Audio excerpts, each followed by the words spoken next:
Hello guys, welcome to Open Techno. Today I'm going to show you a watch, a smartwatch that helps us monitor physical data from a lot of high-intensity sports like surfing, scuba diving, mountain climbing, and rock climbing. It will simply measure all the altitude we gain or lose and pressure changes that can anticipate a storm. In short, it measures a lot of things for us, along with daily physical activity or simple actions like playing paddle tennis, cycling, or running on the street. It's about this watch I'm wearing on my wrist, which I've been testing for several days, and we're going to start by explaining some interesting technical features. Let's go! This is the watch. As you can see, it's a watch with a circular face. It weighs 71 grams and it has a 1.32-inch screen. I'll discuss the screen later because this watch's display is truly excellent. As you can see, the design is striking, mainly due to the strap. The main one is this orange silicone strap, and there's also a more discreet black one included in the box. But honestly, this one looks pretty cool on the wrist, so you can see how it fits and how it would look like this. As you can see, on the right side, we have 3 buttons. The main one, the main crown, is used to scroll vertically and then through the menus. Additionally, it takes us to the main menu with all the watch's apps. Then we have the back button, which is this one up here, and then an additional button that we use for apps. For example, the stopwatch offers extra functions. Let's discuss the screen. A screen with a 466 by 466 resolution totaling 460 megapixels has 353 pixels per inch. In addition, we have a 60 Hz refresh rate, which makes the movements super smooth, and a peak brightness of 1500 nits, which is insane. Now it's summer, for example, and this screen looks super good outdoors. Plus it's very smooth to use. The truth is, it doesn't miss a single touch of your finger. Unlike other watches where you might have to press the screen a bit. No pressure here. On this one, everything moves super easily, and honestly, the colors look really cool. All the animations look smooth. No complaints about this top-notch screen. This Mibro GS Explorer S has a dual-core processor inside, which is what makes all the animations run super smoothly with that 60 Hz screen. Then also one really great thing about this watch that has honestly surprised me is the battery life it offers. We have a 460 milliamp battery, which gives us up to 50 days of basic use, meaning just wearing it, briefly checking the time, and so on. Then it gives us 20 days if we do, well, everyday things, you know. For example, putting it on at the gym for an hour during a workout like we did yesterday, checking it from time to time. A blood oxygen as well, and stress, for example, it helps us do a minute of relaxation with breathing exercises. Well, with this it lasts about 20 days, and honestly I can confirm that. I charged it to 100%, and after a few days I've only used 22% of the battery, which is great. This is a big advantage, for example, over the Apple Watch, which I believe needs daily charging. And what's more, I'm going to explain next that we're going to have a mode where we can track some points we're passing by using Global Positioning System. This way, by using the Global Positioning System continuously, it would last 25 hours, which means more than a day in this mode. One thing that surprised me about this watch is that it meets 17 military specifications under the standard 810 H2019 standard. This standard ensures that this watch can operate in temperatures between -30 and 70 degrees. It's resistant to both low and high pressures, which I'll explain later. We can submerge it up to 30 meters while we're diving. It's also capable of withstanding impacts, vibrations, contamination from chemical fluids, and a lot of other things that can happen while we're practicing a sport. That doesn't make this watch especially heavy or uncomfortable, since it's just like the other smartwatches we've tested on the channel. It has practically the same dimensions and feels exactly the same on the wrist. Now, compared to other watches we've seen on the channel, what makes this Mibro GS Explorer special? Above all, it's the features, like tracking ascents and descents, whether on a mountain or scuba diving. In this case, it's going to be able to recognize if we're descending too quickly or ascending too quickly. Or even thanks to the built-in barometer, it can detect, for example, if the atmospheric pressure drops or rises very quickly to warn us in advance if a storm is approaching. And in case we're out in the open in the middle of the mountains, well, hey, at least we'll have some time to react and find shelter. All this is done to ensure maximum safety during extreme sports. And also, many of you might have thought, hey, there are screens that might not be easy to see underwater. Well, as I said, this has 1500 nits, providing exceptional brightness even in daylight. But we also have an active matrix organic light emitting diode screen with very deep blacks and highly contrasted colors. And with that brightness, even underwater, we'll be able to clearly see the information displayed on the screen. Now, more specific things, for example, if we're in the mountains, it will be able to track us using global positioning system. Through the points we pass, we'll be able to set waypoints, and this way, well, if we get lost. And if we want to go back to a previous point, we can just use the watch to say we want to return to that previous point. Would it use global positioning system to guide us? Also, while we're doing these activities, it's able to give us a compass, measure our heart rate per minute or our blood oxygen level. Among other things like, for example, measuring our sleep at night or the stress we've accumulated. In addition, the global positioning system has the ability to position us using dual-band global navigation satellite system to provide us with a more accurate location. This device allows us to position ourselves using Global Positioning System, Beidou Navigation Satellite System, Global Navigation Satellite System, Galileo Navigation Satellite System, and Quasi-Zenith Satellite System, and guarantees us a location in less than 10 seconds. As I mentioned before, the battery life with Global Positioning System active would be 25 continuous hours, which is really good. Now let's see how this watch works in real life. I'm going to show you the menus, how it tracks, for example, exercises, and I'm also going to show you the mobile app, which is able to connect with apps like Strava or, for example, Apple Health. Let's see what the interface of this watch is like, what possibilities it offers us, and above all, how it shows us the data in our daily life. And how we can start, above all, workouts also directly from the watch itself, because for very few things will we actually need the phone. So come with me, I'll show you the home screen. Honestly, I chose this one because I liked it, since I can set several custom backgrounds with just a simple tap. However, you can customize it to your liking this way and set, let's say, some covers, so to speak, that are a bit more traditional. I like this one because it shows me the temperature, which it gets from my phone, of course, and from my location. The heart rate, which it measures intelligently every so often, and also the exercise I've done today. I've taken 9,500 steps and burned 1,800 kilocalories. What things can we do? Well, from here we have shortcuts, for example, to use the screen as a flashlight, which can even be in several colors. We can lock it so that if we get into the pool, the screen doesn't start moving on its own. We can change brightness by time of day or turn on Do Not Disturb to avoid interruptions. Notifications. To view them, just swipe up. Here you can see we receive notifications from Gmail, WhatsApp, and Instagram. On the left side, we can see some widgets like the weather widget, which we can access in a more detailed way. Check the high and low temperatures and the ultraviolet index.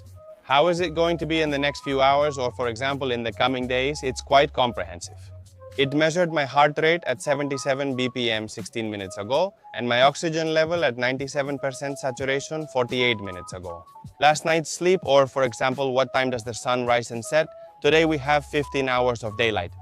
And what about these colors down here? Do they open all the apps for us? So, does that mean some things closely resemble the Apple interface or just reminded me of it? On the right, we have other shortcuts, like, for example, to start a running workout, an outdoor walk, cycling, or, for example, racket sports like paddle tennis, where we tell it which hand we want to hold the racket with, and that way we can start the workout. We also have shortcuts like this one, indicating we finished today's rings. Here we can have direct access to a relaxation method through breathing, where it tells us to inhale or exhale air. For example, shortcuts to our stress levels, hours slept, and blood oxygen. Among others, like, for example, the type of recovery or workout we're doing. Now, the important part is everything related to the apps. Well, I've just mentioned many of them to you, like the weather, for example. Here we can see again the type of training we've done today, for example, the stress we have. Well, it has calculated at several points during the day that I had some stress, then I was calmer. It says 71% of the day was normal, basically just statistics. Can we control the music on the phone from here in case we're listening to it at the gym? Alarm, world clock, the screen light, which I've already shown you, or for example, astronomy, which, well, is misleading. It seems like it's going to be more interesting. Really, what it tells us is when the sun rises, when it sets, and well, some little things about the moon. Or for example, how much of the moon are we going to see today? We can also set up the tides, find our device, open the compass in case we want to get our bearings.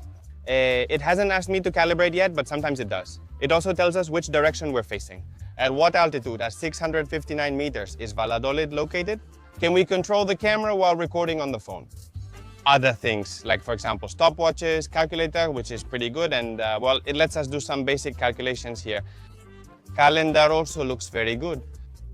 Cloning near-field communication cards, which could be interesting. Although in my case, I haven't been able to do it, probably because of the cards I use in my daily life. Voice assistant, this is super interesting. It allows us to use Siri directly from the watch. So if we want to send a WhatsApp message or call someone, we can do it. We'll now take a closer look at the sports topic. Apple rings, for example, show if we've met goals like moving, being active for a set time, or steps. Here, it also gives us a better idea of what time we've exercised the most. In sports, we can do a lot of things. Walking, climbing, swimming, outdoor running, cycling, paddle tennis, indoor walking like at a gym, rowing, or free training. For example, it tracks our heart rate and exercise intensity, which we'll review later on the phone. Interesting things like measuring our heart rate, which honestly I've seen is very accurate. Today my highest was 127 and my lowest was 51 probably while I slept. And the blood oxygen measurements, which failed a bit at night, I think it's because I put my wrist in a weird position and, well, it measured it wrong. But anyway, the rest of the day it was between 97 and 98% blood oxygen, no problem. Now, for example, workouts. We can see it quickly. Yesterday we ran 2.47 kilometers on the treadmill. You'll see that the kilocalories matched pretty well with the machines, as did the heart rate. Here it tells us, well, at what pace did we run, more or less, about 12 minutes per kilometer, 12:23. Our best pace was 8 minutes per kilometer, and the average speed was around 5 kilometers per hour, but with quite a bit of incline. In this training, we took 3,000 steps at a cadence of 98 steps per minute. During this training, my heart rate averaged 130, mainly to burn fat, which was my goal for that workout. It says I needed 16 hours of recovery, but I don't think that's completely accurate. Finally, there's the outdoor exploration section I mentioned, which lets us track our activity. For example, if we go to the mountains, then using global positioning system here, we can start, so to speak, a mountain experience. And this way, you can say, hey, I want to mark a waypoint here, and that's it. It marks it for us with the date and time when we were there. And we can say, well, here we had the car, or there were mountains, or there was a road, or a place to drink water. We can color code it and save it. It shows our speed in kilometers per hour, but since I'm not moving, we haven't traveled any distance. It also gives us shortcuts to the time when it gets dark and when it gets light. It gives us a compass and also, well, where are we pointing? And shortcuts to the barometer or blood oxygen. You can see the altitude is steady. It shows we're at 937 hectopascals, which is about 658 meters.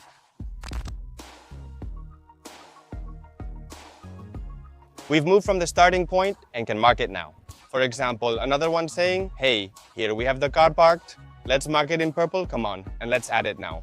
So here we would now have the different points we've been saving. For example, the one for drinking water is 89 meters away. And now, as you can see, for example, if we wanted to go to the first point, which was the blue one, and the one for drinking water, we just go to this one. Maybe there we tap the blue dot. And it would tell us that we are 89 meters away and that we have to go to the left, which is exactly where we had set the previous point. As you can see, now it's telling me that the point is right behind me. And if I keep moving, does it keep telling me so that I'm always going in that direction? Now, something that always hurts me a lot, but we have to test the impact resistance of this one. Why did I mention it has military certifications? Let's see what happens if we drop it in a field, for example. It's rare for it to fall off our wrist, but hey, you can see that nothing happens to the watch, absolutely nothing. It doesn't even have a scratch. Similarly, as I mentioned, it can withstand submersion up to about 30 meters. I can't go down to 30 meters right now. Anyway, just so you see, if I put it in water, nothing will happen to it. I'll show you so you can see the screen still works perfectly. It still works well even with wet fingers. The app is as follows. It's basically divided into this initial screen where it gives us all the data. You'll see, for example, yesterday I did 4,400 steps. I was active for about 26 minutes outside the gym because honestly, I spent more time in the gym. Then it tells me that this week I've taken 7,100 steps per day. Well, it gives me some averages.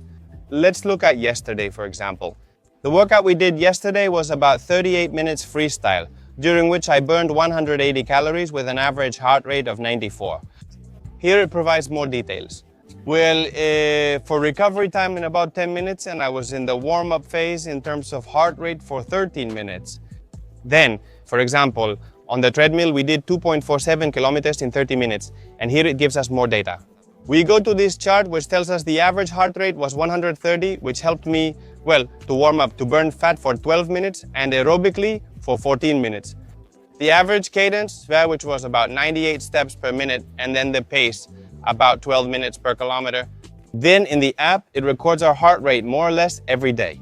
At night, I had 51, my lowest, and soon after getting up, it was 127, probably from rushing to work. But anyway, it keeps measuring our heart rate throughout the day. In the same way, it also measures our blood oxygen, which we can see in these bars here. Then there's also sleep. Today I slept for about 6 hours and 40 minutes, of which 2 hours and 43 minutes were deep sleep, 2 hours and 36 minutes were light sleep, and the rest was rapid eye movement. I'm not sure what that means. 1 hour, 21 minutes, I guess I was more awake. Stress is normal. I'm not exactly sure how it measures it, but honestly, I think it does it correctly. It shows a small chart indicating I've spent 72% of the day stress-free. Then we can also record things like weight or, well, other things, like for example, the intensity of the workouts. What does it think I've done? Well, I guess it's based on the data I've entered into the app. Here we can set it to measure our heart rate automatically. Oxygen and stress are handled automatically, and we can also configure a few other things. Finally, let me tell you that if you want to share your data with the Apple Health app, you can do it from here by enabling all the permissions for that app. I bought this Mibro GS Explorer S at the official Mibro store for a base price starting at 150 euros. But at launch, you'll get a 20% discount in addition to the 10% you'll already get. Use the coupon I'll leave below in this video's description. So you'll get a really good price for such a complete watch like this. If you have questions, leave them in the comments. If you enjoyed this, leave a like. See you in the next video. Goodbye.